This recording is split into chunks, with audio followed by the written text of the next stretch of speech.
I'm Ariana Grande. Hi, I'm Cynthia Erivo. And you're listening to the Broadway Podcast Network. Visit bpn.fm to discover more.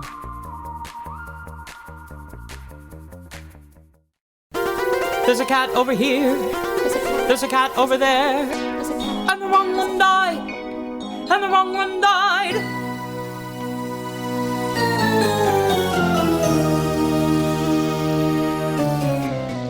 Welcome to The Wrong Cat Died, the podcast breakdown of the catastrophe. I'm your host, Mike Abrams, and today we have three guests. They recently wrapped up their production of Cats at the Canyon Theater Guild in Santa Clarita, California, performing as Victoria, the magical Mr. Mistopheles, and Monkey's Trap.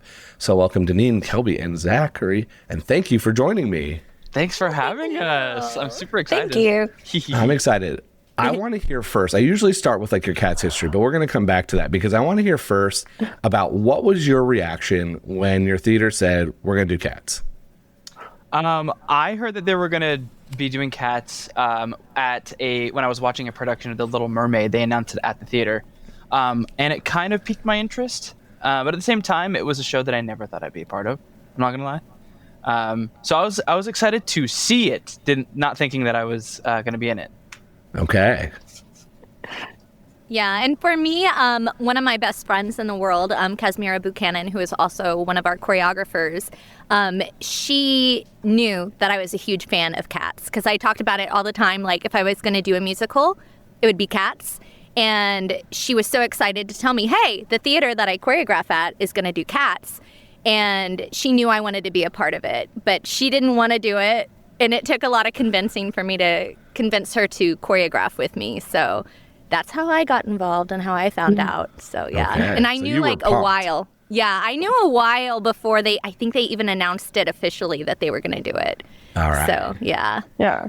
And see, I've never done work with this theater before. Like, I'm a theater person and I've done a lot of theater in my life. But this was my first time doing a show at Canyon Theater Guild. So I found out because me, Deneen, and Kasmira, we call her Cassie, we were all in a ballet show together during Christmas doing the Nutcracker. And they were like, oh man, I hope people come out for Cats auditions. And I was just like, excuse me? Did you, what? Because, like a community theater is going to do Cats. That never fucking happens. So I got to get in there. Yeah. Yeah. Okay. So how much did you know? Like, are you Cats musical people? Like, is this something that you were deeply rooted in? Like, what's the first experience with Cats for you all? I mean, I would say that Deneen is probably the biggest fan. The biggest one out of all of us. Out of the three. Yeah. I had so I'm talking about middle school, and like me and one of my friends had websites dedicated to different characters. Wow. Yeah. Okay. I'm talking about live journal days where we would like go into like the live journal groups and have fan theories and stuff like that. I loved Cats so much that when I went to like ballet workshops during the summer, I printed out pictures of like Victoria, Monkey's Trap, and that's what I had on my walls along with like anime, aside from like everybody else had like NSYNC and stuff like that. And I was like, here is somebody dressed up as a cat. So like we were so into it too. And a lot of that was from the 1998 filmed version. Mm-hmm. So yeah, I've been so big into Cats throughout the years. That's why Cassie knew. Days. Yeah, those days were wild. Yeah. So I wish I missed those days. This was before my Cat's history starts at 2016, and I didn't know it existed prior to that. Basically, like I had heard Memory, but I was not brought as a child to see the show or any other time. But as I learned about the live journal days, I feel like I would have thrived in that environment because now I know so much that I could have been like I could have carried some of this writing. Oh here. man, you would have had everybody would be following you on live journal. Yeah. It's what could have been. Right. Well. In an alternate timeline, you have a live journal and it is banging. The account is going wild. Yeah. It would have made me tens of dollars, I'm sure. I think if there was a way, my account is now closed, but if there was a way to go back and look at my account, you could see that I even had like Victoria avatars as like my picture. Okay. I was going to say, who did you write most of your theories for? Victoria and Monkey's Trap. All right. Yeah. Is that And that's the Demeter. ship? Yeah. Yeah, they were. Yeah, and it just so happened. We'll talk about it later. Yeah, I was gonna say we're gonna get to all of the theories Yeah. and stuff that you all added. 'Cause I think that's the best part about Yeah. regional theater. Yeah. Is being able to add all that stuff. Okay, so Yeah. So Deneen, Fast big fan. forward. Yeah, Yeah. Deneen, huge fan. I also got hooked because of the 1998 stage recording. I'm from a very tiny town in Oklahoma, so not musical theater is not like a huge thing out there. I mean, you have a whole show centered around your state. It's true, and it is the state song. Yeah. But my tiny town, not really a big theater town. Okay. So one day I was watching PBS, and the taped version of Cats came on, and I hadn't really seen a lot of musicals in person, but I knew what a musical was. Obviously, like watched a lot of movie musicals. But when I saw the '98 Cats recording on PBS, I was like, oh. That's Broadway.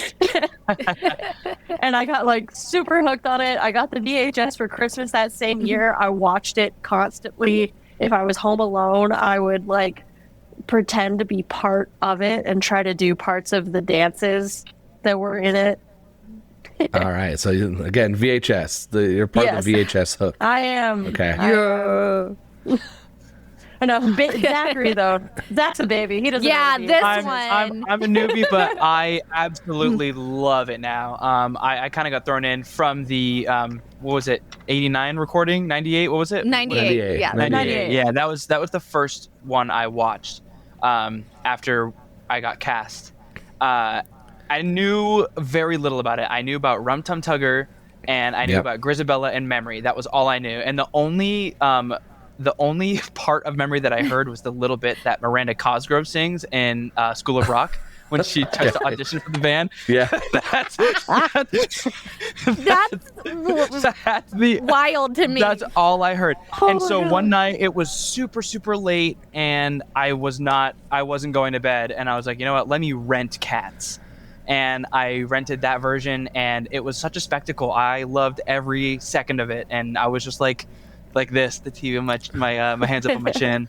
I'm glad you watched it at home in Yeah. the evening. I made the mistake the first time I watched it was very early in my podcasting days of this show, and I was like, I should probably watch the whole thing besides just YouTube clips. And so I travel for work. I got on a plane, very business casual. no. Everyone around me is consulting, is working, and I just pull out my iPad and throw it on. And I'm telling you, every single person sitting around me stopped and looked at me like, what is this guy watching? And I watched the whole thing on a flight, and I took notes, and everyone looked like, I was like, this is my work right now. Everyone else is working. This is my job right now. And, That's awesome. but yes, I got a lot of very strange looks. So I do recommend watching it not on public. They were at just home. jealous. Yeah, They I was were going to say, they just- were True. jealous that you had That's the true. guts Exactly. to do that. Yeah, they're like, oh, They I didn't- love Cats. I want to watch Cats. That's right. They don't know what they're missing. Okay, so now fast forward. You are in it. You're in the thick of things. You're going through rehearsals. You're doing this for a month. So I'm always fascinated by how much do you get into the character and the plot and the storytelling as part of this rehearsal, knowing that at the same time you got to make sure you don't like kick your friend in the face and sing all the notes and do this, very demanding and physically challenging choreography. But there's this crazy story and backstory and like Jellicle world that you have to kind of also build. So what was that particular part of the rehearsal process for you all? Well, to go? Yeah. Sorry, I was just going to say, very early on, even when we had auditions, we made sure that everybody understood that if you were going to do this musical, you had to be 100% committed and in it. All in. Otherwise, you Jellicle can't. for life. Yeah, otherwise you can't. It just like everything you said, the way that the dancing, the movement, the songs are difficult. All of that on top of the characters, because it doesn't have like a storyline that's very easy for people to follow. In fact, we still had people who would be like, I don't know what I was watching, but it was fun. You need to really commit to all of that. You can't just you can't. So we made sure from the beginning that everybody knew you had to commit. Very first rehearsal, commit. So that was a big thing for us. It was, as choreographers, our director, Ted, and everything was just like, you guys have to. You have to be cats. You have to know your character. Like, it's not, you're not just some random cat. You are this particular cat with this backstory. Yeah. And how be thinking about your interactions with everybody else and your relationship with everybody else while you are dancing and singing and stuff like that. So that was, again, from the very beginning, we had to make sure that everybody understood that. It's important. Okay. For me, what helped me, I watched a ton of video essays about the characters of cats. And there's a really, really good video called Let's Talk About Cats. And this person goes in depth pretty well on a good majority of the characters, even including some of like the younger kittens. And they zoom in on different parts of the original stage recorded version on what the ensemble is doing in the background and all that stuff. And so for me, it was just diving into the research on what the characters were, even other people's characters, so I knew what they were like, what they were supposed to be like when they were interacting with me. Because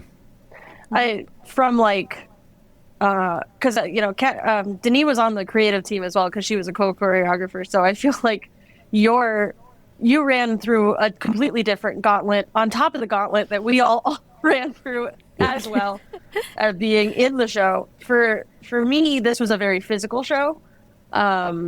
So we started rehearsals in January. This show opened end of March, just to give you an idea of and we danced for most rehearsals.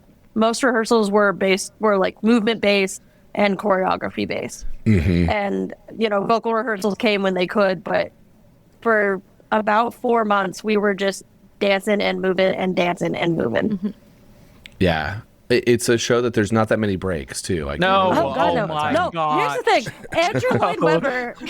Andrew Lloyd Webber, because I've done 2 Andrew Lloyd Webber shows now, because I did Joseph and the Technicolor Dreamcoat, and then my college did Evita. I wasn't in it, but my college did it, and I had friends in it, so I knew. And I was like, oh, it's Andrew Lloyd Webber. Everyone's on stage all the time.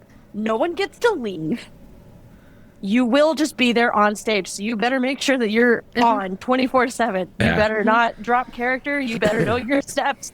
I love hearing that there's other videos too, because I've heard a few productions that have actually used episodes from my show to hear how somebody from original Broadway or from the West End or different things attacked their character and thought about it. And that was something I never thought when I started this that was an opportunity. But there's so much out there. There's so much source material out there.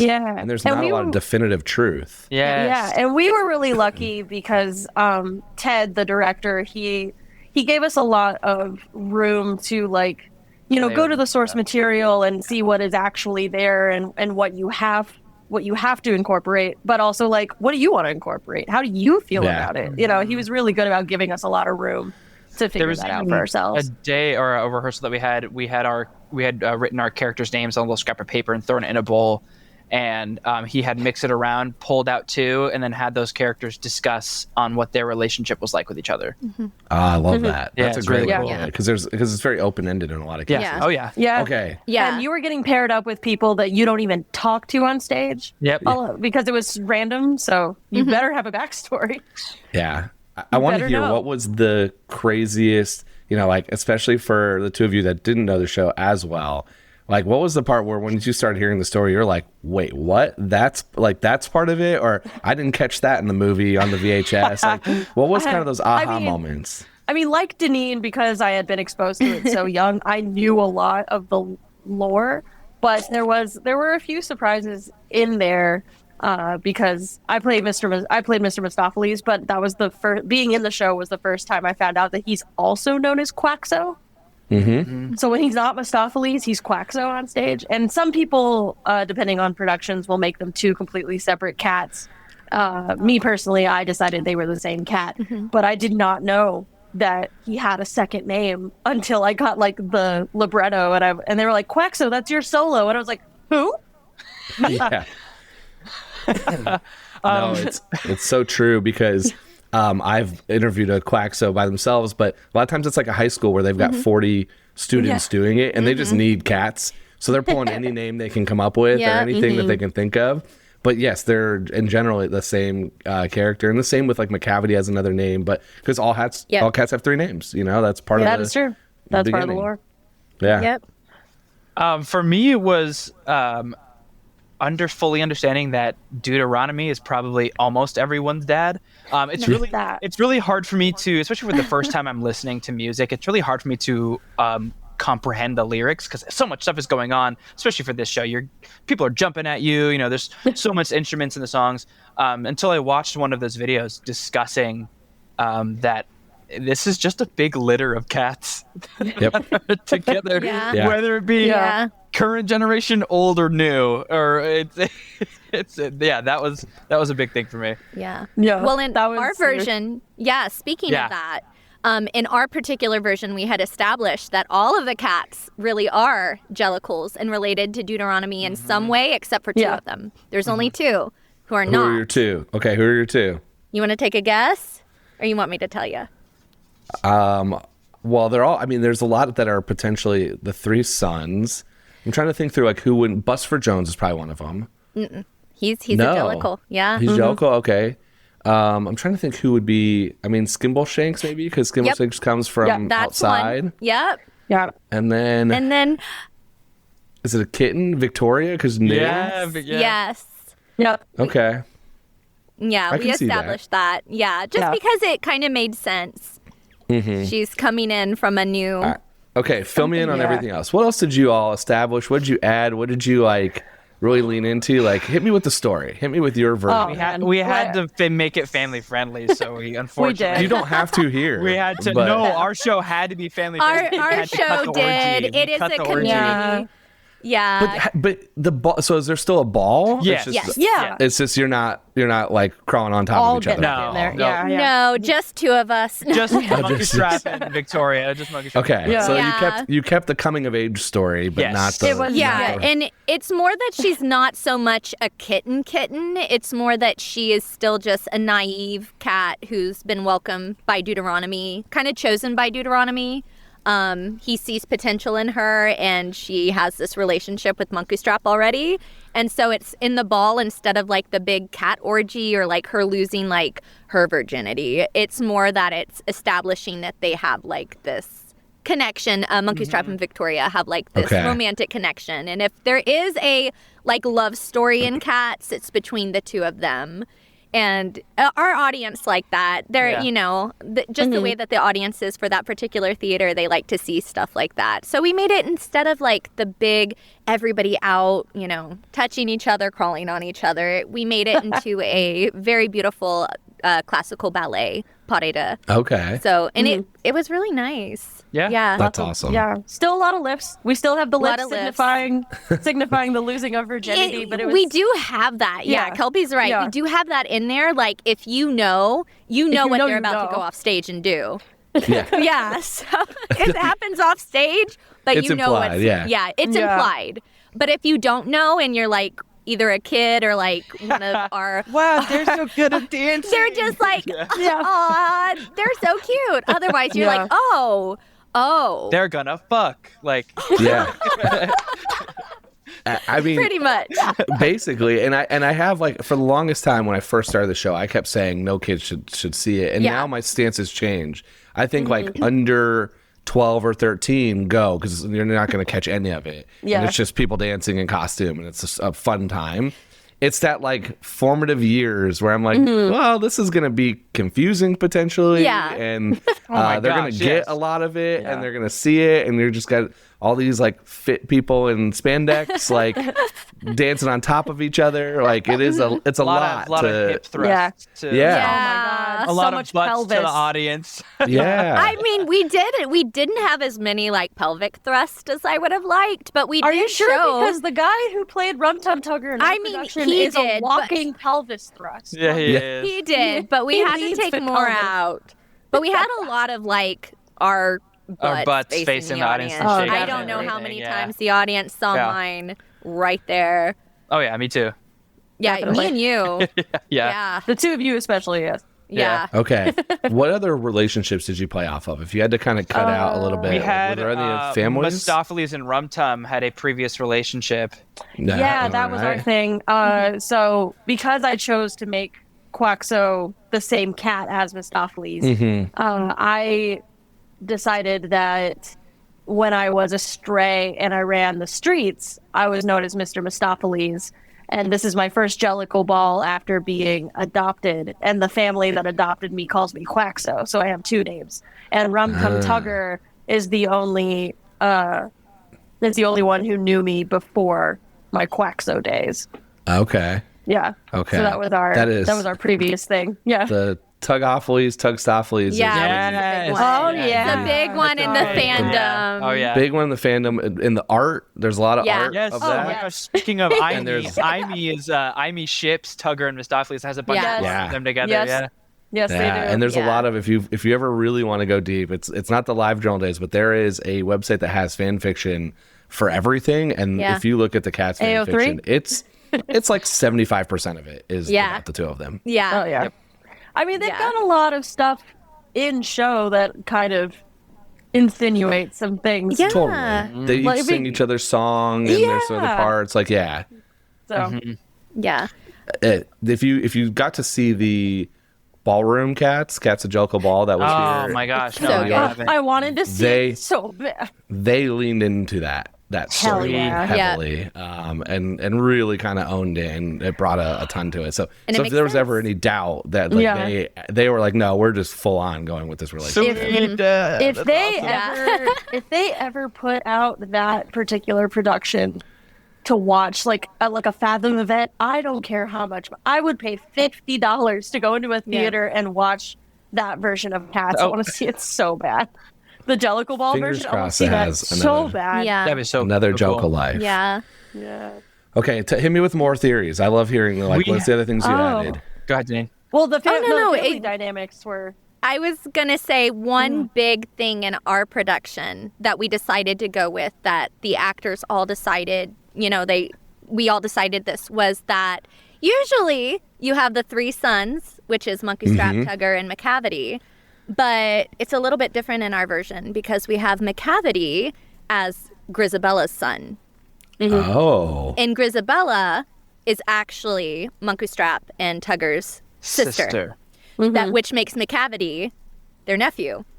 So we actually established that too. There's moments, if you were watching, you could see that McCavity and Grisabella have like these moments, because you never really see Grisabella present during the fight or when McCavity returns, but we did have Grisabella come on stage and make like contact with McCavity. So we have stuff like that, and it kind of draws that whole thing with Demeter and Grisabella. They understand each other because Demeter has had a previous relationship with McCavity, and she knows that everything he does is not Grisabella's fault. That's just how he is.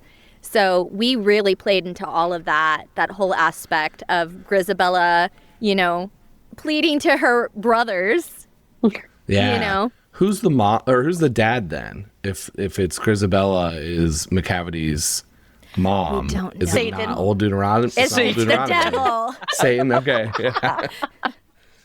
Probably some, like, I don't know, random, maybe it's Skimbleshanks. So it's- No way. Don't you dare! He only cat. He only comes there once a year.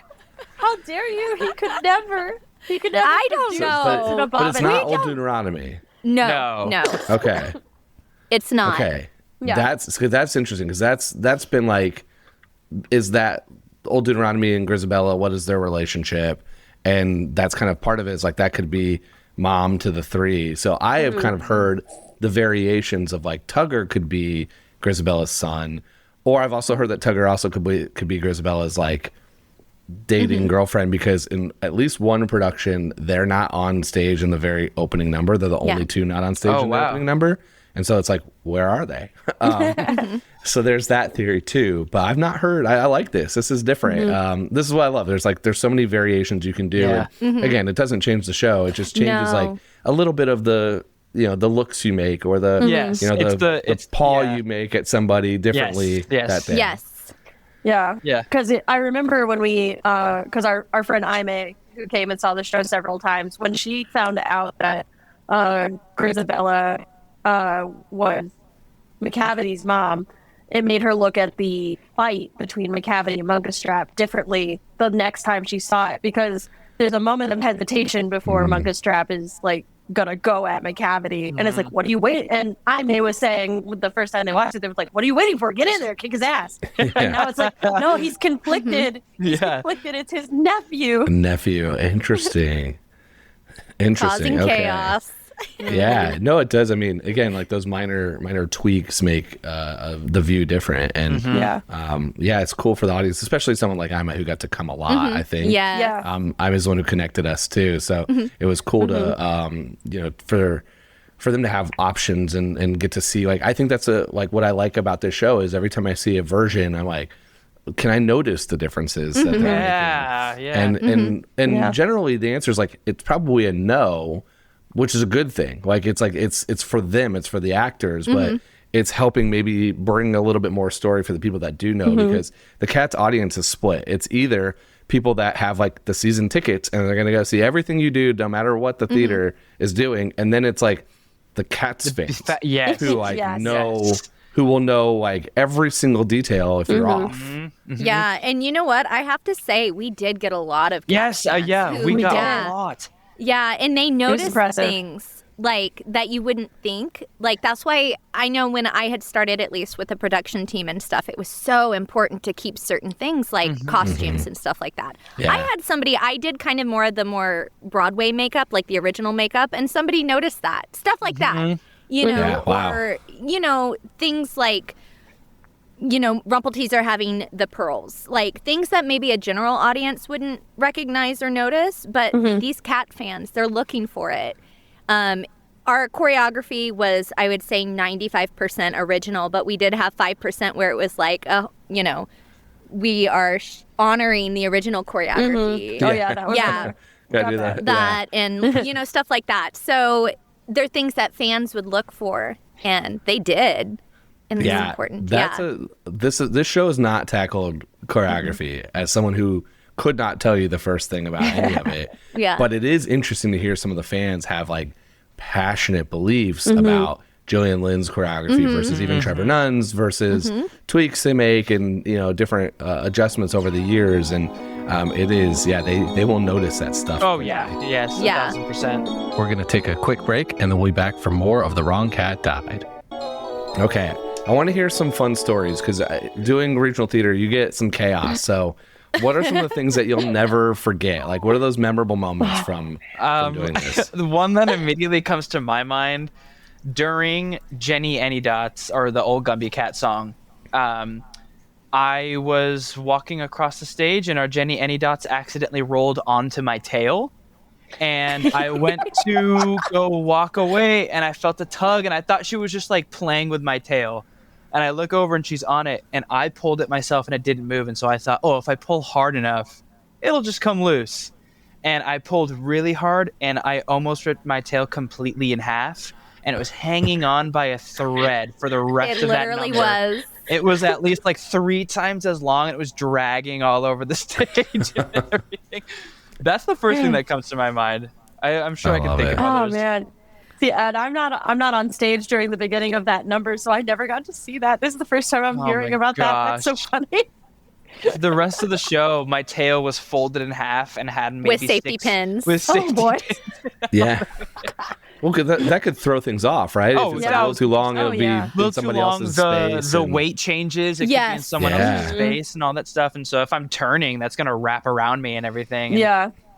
That was a huge thing. That actually, Zach, bringing that up, that's so true. That people don't realize things like the tails, oh my gosh, they would add like more fur. Even if they added just a little bit more fur, we could feel the difference. And it would make the choreography feel completely different. It would change your turn. Yeah, the way you would turn. I started off with not so fluffy of a tail, and then they added so much to it, which looks beautiful. But then I was like, oh, wow. I gotta adjust a few things because this is heavy. So there's stuff like that that people don't realize, that like those costumes, they're a lot in those wigs. You know, Oh, my everything. God. Yeah. Yeah. But memories that I probably will never like forget being in the show. Basically all of our backstage antics during the run of the show. You kind of just develop them over the course of a run, and then there are some that end up just being tradition and you do it every time it comes up. So after a while, we when the overture would play and we're all backstage waiting to go on, there was a group of us that were just doing insane interpretive dance to the overture music, but it always ended up being an insane like slow motion like Tina Belcher twerk. Oh my like, gosh. Flash dance pole routine, And it was insane.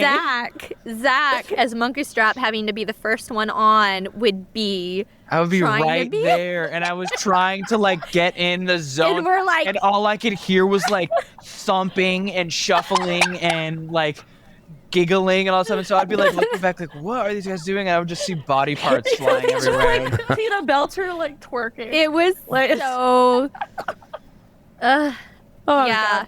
God. Our stage manager was also backstage with us, and he had his own choreography at a certain numbers. So if you were lucky enough to be backstage during certain moments, he had little dance routines that he would do just for you, which was great. Oh my gosh! I just remembered something that happened during the show. I can't remember when in our run it was, but it was during Final Memory. Our Grisabella was on stage, Oh yeah. belting her face off, and the second she does the touch me, she's belting. Her nose just starts bleeding immediately, Yeah. and Yes. blood just goes all over her mouth and is Pouring down her dripping face. on stage as she's belting and everything. And she, I can I see remember like that. like when you spit, you can see like the particles in the air under the Yeah. lights. I could see just red particles fly. And then we had to Wow. finish it And out, then we and had- I Yeah. was. There's and 2 of more course numbers my- after that. Yeah, I was in my fully white costume, you know, Yeah. and I'm right there where she did that, having to finish out the choreography, dodging the blood to make sure I don't get Wow. blood all over my costume. I thought it was from you. I remember thinking it was from the McCavity fight because I didn't know. Oh no! Yeah, and I was Yeah. like, This is your Sunset crossover. Is it- This is Yeah. another Yeah. Andrew Lloyd Webber show here. yeah. Yes. Wow, no, that's how man. do you finish singing in that scenario? She did it, You yeah. kind of just Yeah. like She's a have to, pro. like you know, like Yeah. you're like bleeding somewhere, but Chelsea. you just gotta go. Yeah. She's a pro though. Yeah. I Yeah. mean, at that point she's ready. She's like, I need to die. Like, I'm ready to die. Yeah. Send me up. The Yeah. show's over. What's funny is like during that particular part of memory, I'm backstage getting changed out of my Mistopheles sparklies. So I had no idea that she had gotten a nosebleed until I come out on stage to sing the when it's like, you know, Heaviside layer. Yeah. that part.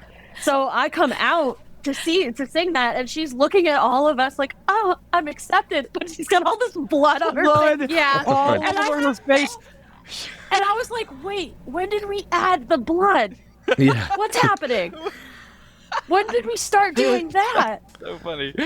That is. I didn't find out wild. until after Funny. Bao said that she had gotten an actual nosebleed. I was like, oh, Wow. hardcore. Yeah. Okay, before I pivot to the rapid fire and the important questions, what's the question that you were expecting me to ask you about cats that we didn't get to? Ooh, wow, that is a good Oh, question. man. Maybe that question. That was the Yeah. question I was expecting. Yeah. No. That was not. Oh man. Deneen, did you have No, one? You I sounded didn't. like you had a question in mind. No, the question that he was going to ask us. Oh, that's the very Yeah. end. Oh. We're getting to that. We'll get to the Oh. Jellicle Let me choice see. at the very end. Yeah. Honestly, you asking us if we had any specific questions that you thought we'd ask is the one that I was like, Yeah, wait, I don't. Yeah. I I threw you off I there. see. Yeah. You're very tricky, sir. I'm like, show's That- done. I have to stop thinking about it. Yeah. That's well. So let me ask that. What's the part that now that the show is done that you're like, I'm still thinking about this part of Cats? Like, is it a dance number that you're still doing? Yeah. Is it a movement? Is it a storyline? Like, what is it? I am always waffling between. There's a segment of the Jellicle Ball that we always refer to as the rock and roll segment because that was my favorite part of the choreography. I loved that segment so much. So I think about that choreography a lot, and basically my entire, so for Mistopheles, I did a magic show. So I did like actual magic tricks on stage, and I'm always running through that magic show and the gags, and up here it goes perfectly every time. Didn't always happen on stage, but up here, perfect every time. Yeah. For me, it's the ballet section of the ball, the final whatever, all that stuff that we were doing, all the turns, everything. I lift this one, Victoria lifted her straight to the ceiling. Oh, it's so good too. That moment every time Zach would do this lift with me as Monkey Strap, where Victoria is reaching to Deuteronomy, and Victoria and Deuteronomy like almost touch hands before he put. It's so powerful. I love it. Is that you trying to be into the Jellicles? That's him being like, you are part of us now. Okay, you you're just accepting went at off that and had point. sex with my son. Yeah. No, for me, and these two already know this, I literally have been wanting to be Victoria since I was, had seen this. I've always been a ballet dancer, and like, I love musical theater, but there's not a lot of roles that you watch that is just like strictly like that's a ballerina. And I just have always loved Victoria. I mean, she's my on my phone right now. Like I love her so much. So I still feel like, even just like looking at pictures right now, I've been trying to make a final Facebook post and I just haven't been able to do it because I still feel like I'm Victoria right now. If that makes sense. And it's almost surreal to think that, I'm not doing that anymore. I finally got to do what I've always wanted to do, but now I'm not. So I'm in denial. Cats is now and forever. It's now and forever. That's what I was just saying. It's like all of that is like gonna be stuck in my body. Everything. Yeah. That I was doing. You were doing that. You was, just said that you were doing that the other day. Yeah. Zach had a very particular monkey strap poise Like that was stance. so good. Yeah. And, I love that's it. gonna be stuck in my body. Now, there's a post that I saw on the Instagram page for your podcast, and I can't remember what cast this person was a part of, but he said, to be in Cats, you have to live and breathe cats, and that will forever stay with you. And like that. Well, I was like, oh my god, yeah. Yeah. And I mean, like, completely. I made it through the whole run without ever crying during memory because Victoria has to stay. I couldn't. I stay in it, because I have to go do the touch and stuff. But for the last show, just knowing that was the last show, I think you could literally hear in the audience us going. During a dressing of Cat. I know. And us trying to do a dressing of Cats, and we're like right there in the front. Yeah. Deuteronomy singing his heart out, and we're all just sniffling like you can hear and there is entire Cat. I'm like, don't cry. You're right there in the front. They're watching you. You have to be happy. And I'm like, oh man. I was doing so good. Like I was so proud that I never lost it during the run of show. And then last show I did so well.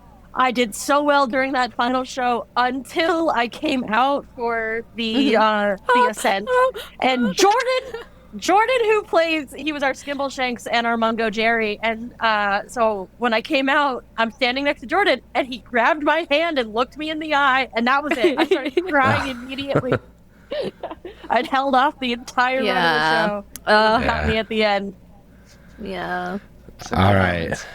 Amazing. Let's do some rapid fire. So if you could go on for one night, any cat, it doesn't matter if you could do it or not, just if you could go for one night, who are you going on as?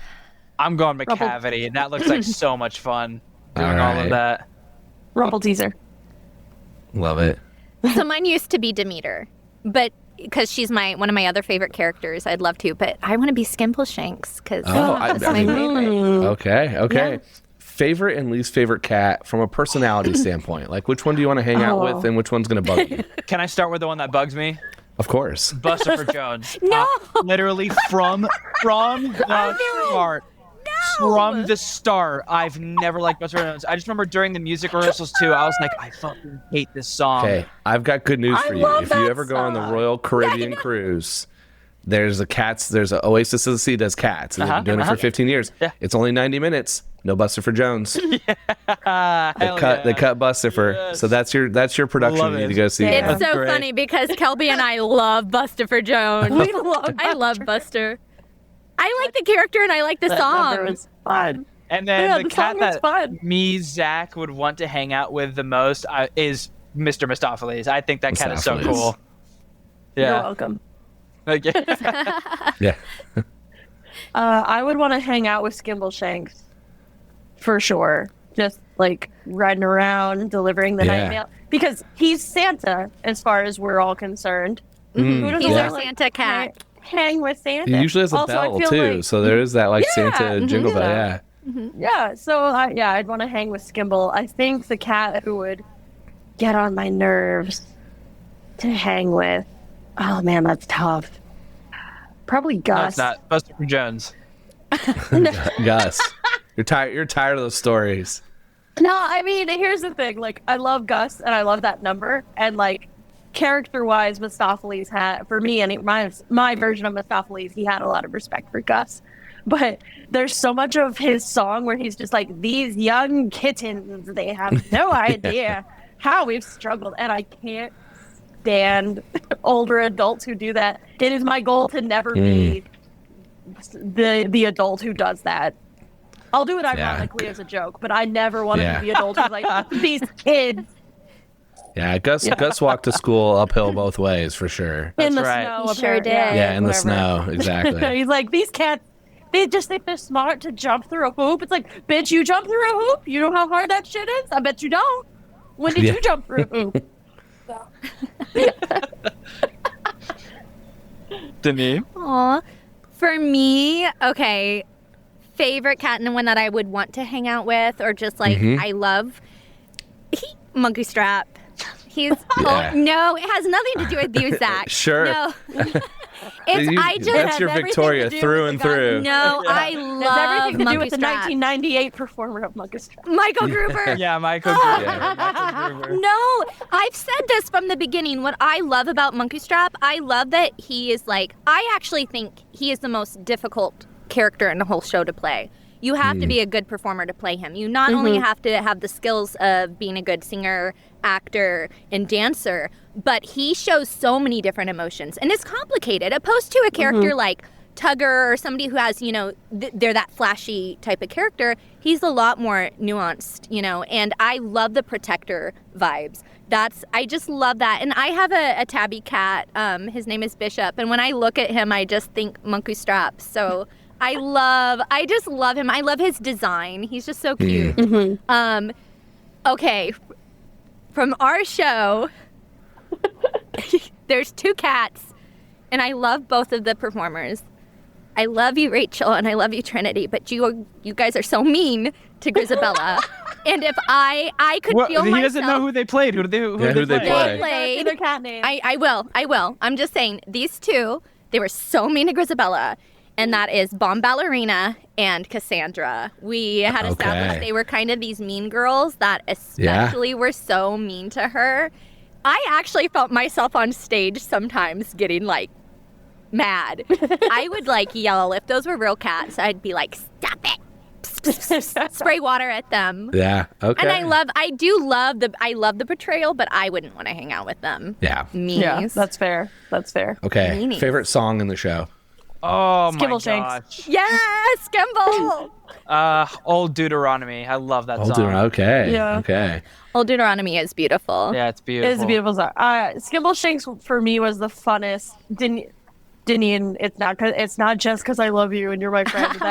That was my favorite number in the show to dance because it was just so fun and bouncy, and I felt like I also got to do a lot of like comedy hamming it up, which you don't really get to comedy ham it up in Mistopheles. You have to be very like showman-y. So this was my time being like, I'm just a silly Billy. I'm just happy to be here.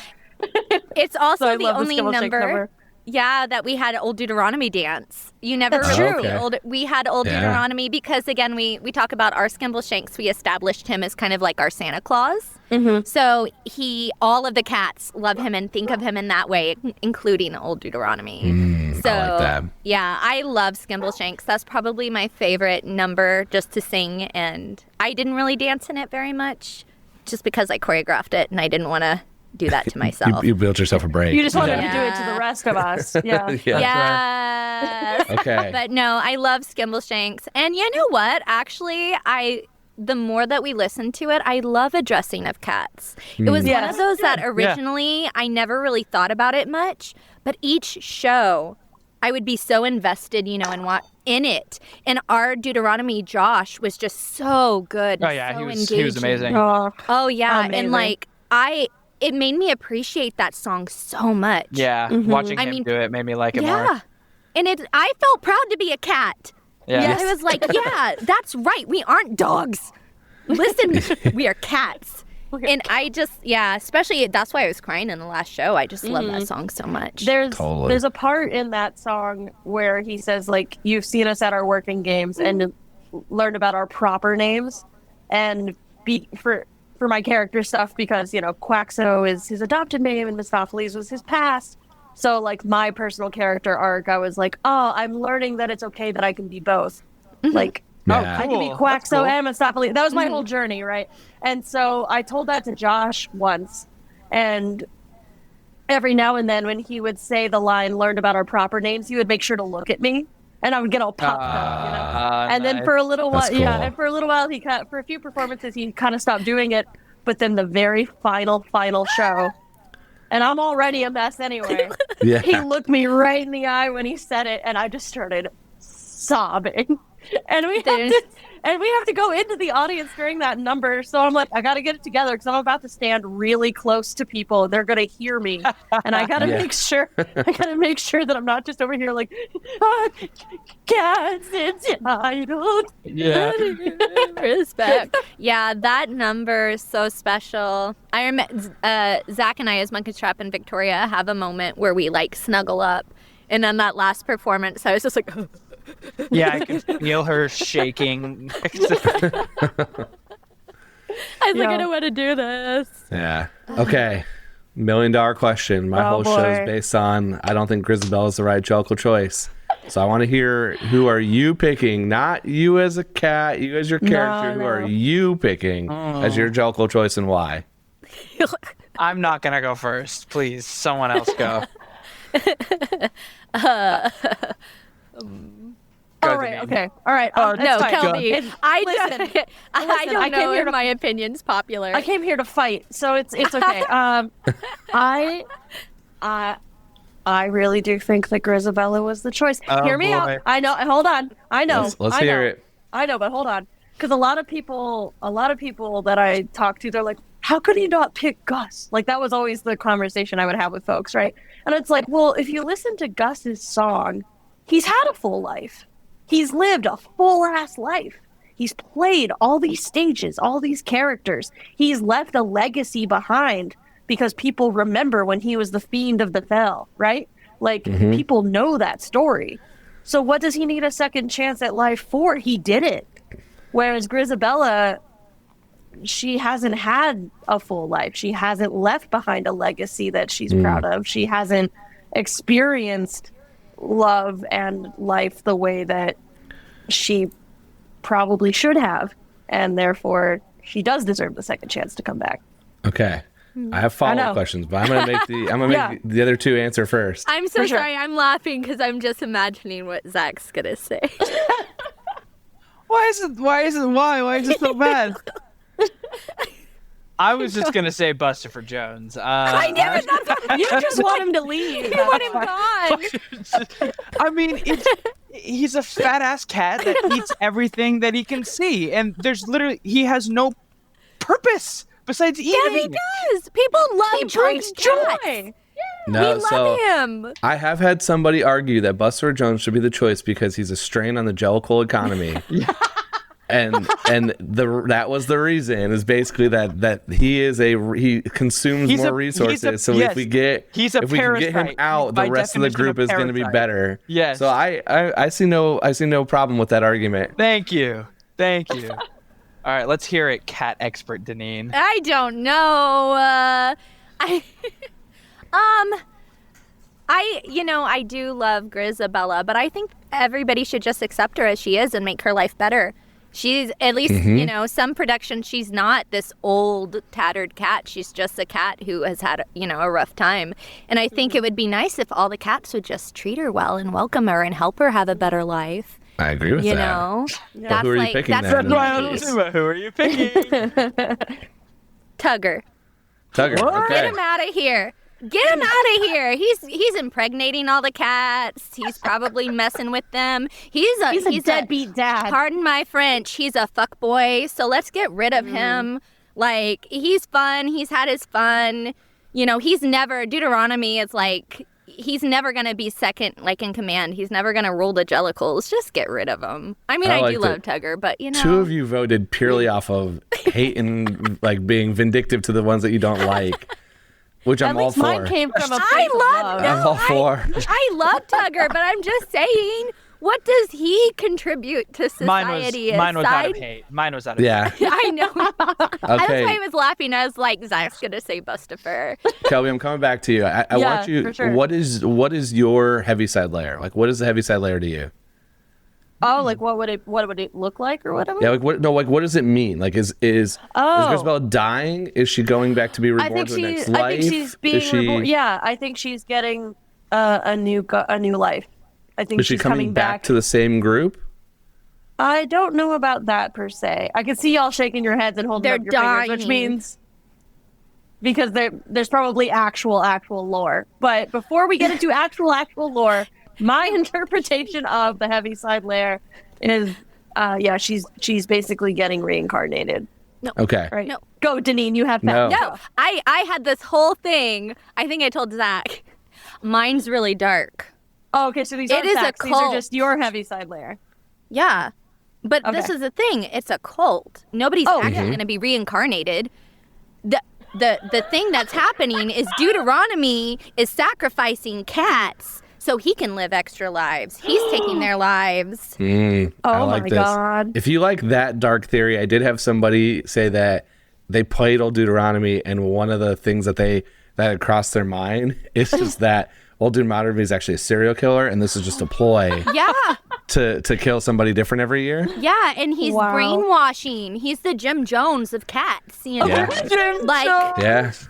He's poisoning. I actually have thought about this. I'm like, why Deuteronomy isn't what we think? Yeah. Yeah. So no, that's a fair assessment. My argument against yours is I agree with the redemption arc, but I'm going with what Deneen's saying, which is that I've seen too many young Grisabellas. And it's like, why can't you have the same story in the redemption arc?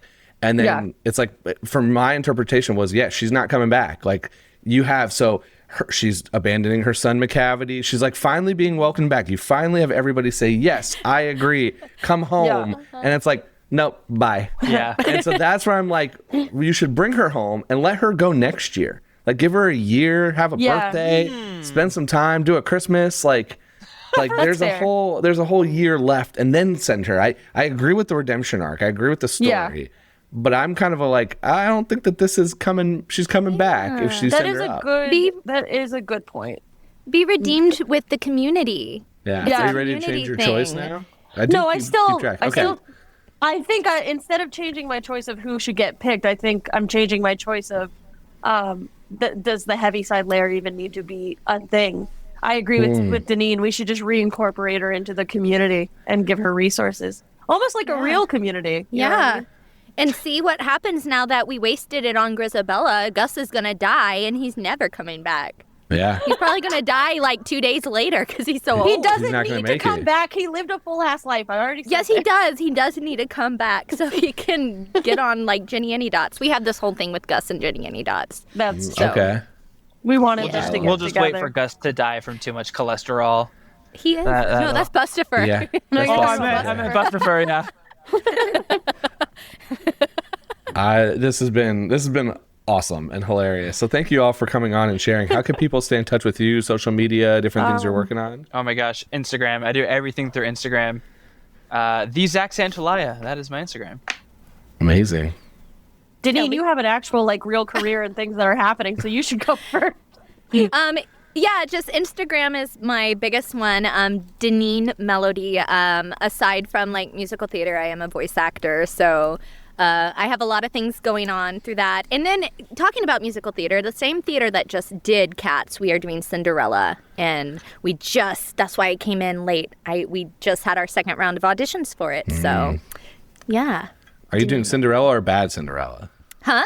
Rodgers Cinderella and or Hammerstein. Bad Cinderella. Rodgers and No. Hammerstein. Yeah. Okay. Yeah, it's going to be very different than Cats, Yeah. but maybe not because I'm choreographing it. Not bad. Just the same. It's going to be the exact same.